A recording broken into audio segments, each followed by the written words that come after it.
ابن حسين وأبي برزة قال خرجنا مع رسول الله صلى الله عليه وسلم في جنازة فرأى قوما قد طرحوا أرضيتهم يمشون في قمص، فقال رسول الله صلى الله عليه وسلم أبفعل الجاهلية تأخذون أو بصنيع الجاهلية تشبهون؟ لقد هممت أن أدعو عليكم دعوة ترجعون في غير صوركم فأخذوا أرضيتهم ولم يعودوا لذلك، رواه ابن ماجہ۔ حضرت عمران بن حسین و ابی برزہ سے روایت ہے، وہ فرماتے ہیں کہ ہم رسول اللہ صلی اللہ علیہ وسلم کے ساتھ ایک جنازے میں گئے تو آپ نے ایک قوم کو دیکھا جو اپنی چادریں پھینک گئے تھے اور قمیصوں میں چلتے تھے۔ نبی اکرم صلی اللہ علیہ وسلم نے فرمایا کیا تم جاہلیت کا کام اختیار کرتے ہو یا جاہلیت کے عمل سے مشابہت کرتے ہو؟ دل تو چاہتا ہے کہ تمہیں ایسی بد دعا دوں کہ تم اپنی غیر صورتوں میں لوٹ جاؤ۔ فرمایا کہ انہوں نے فوراً اپنی چادریں اٹھا لیں اور پھر یہ کبھی بھی نہ کیا۔ ابن ماجہ شریف کی روایت۔ ہمارا اور زمانہ جاہلیت کا اگر تہذیباً دیکھا جائے تو اس میں کوئی بڑی فرق والی بات نہیں ہے۔ جو زمانہ جاہلیت کے اندر، کیونکہ وہاں پر بھی ہندو ہی بستے تھے نا جی، بیت اللہ شریف کے اندر 360 بت آپ نے سنا ہے، یعنی ہندو روایات وہاں پہ بھی تھی، یہاں پہ یہ پاک و ہند ایک ہی تھا خطہ، تو یہاں پر بھی زیادہ کثرت کے ساتھ ہندو روایات ہی موجود تھیں۔ وہ لوگ کیا کیا کرتے تھے، اب تو یہ سلواریں پینٹیں اور یہ سارا کچھ آ گیا، پہلے دھوتی کرتا اور قمیض یہ سلسلہ چلتا تھا۔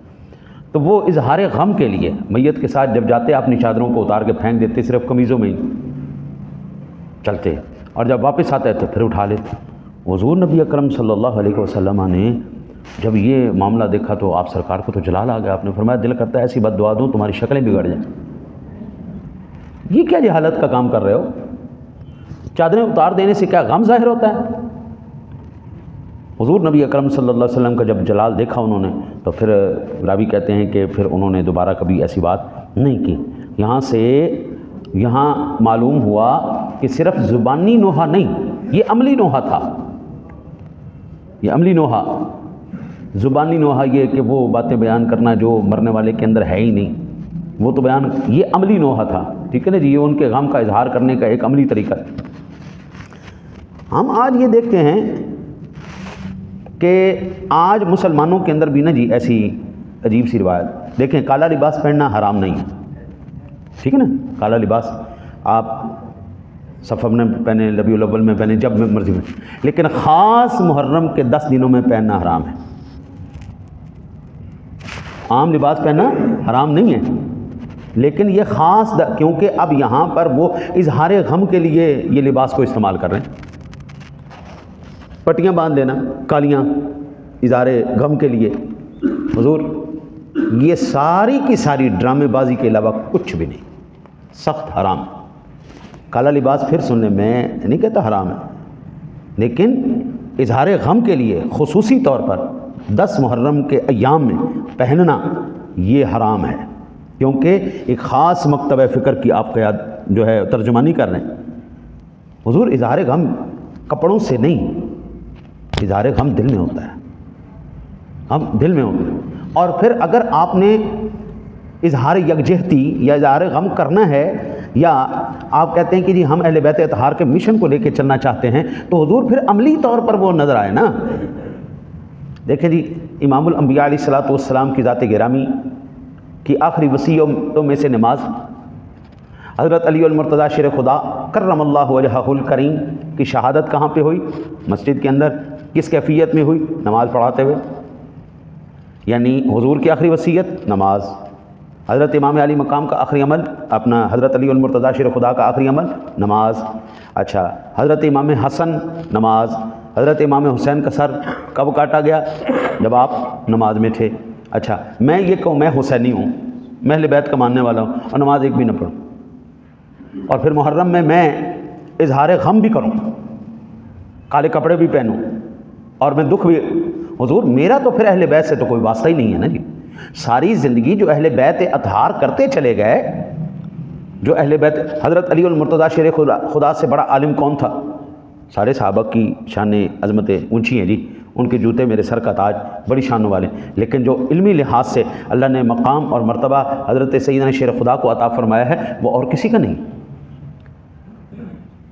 تو علم سے واسطہ ہی نہ ہو تو میں کہوں میں اہل بیت سے محبت کرتا ہوں، نماز سے میرا واسطہ ہی نہ ہو میں کہوں جی میں اہل بیت سے محبت کرتا ہوں۔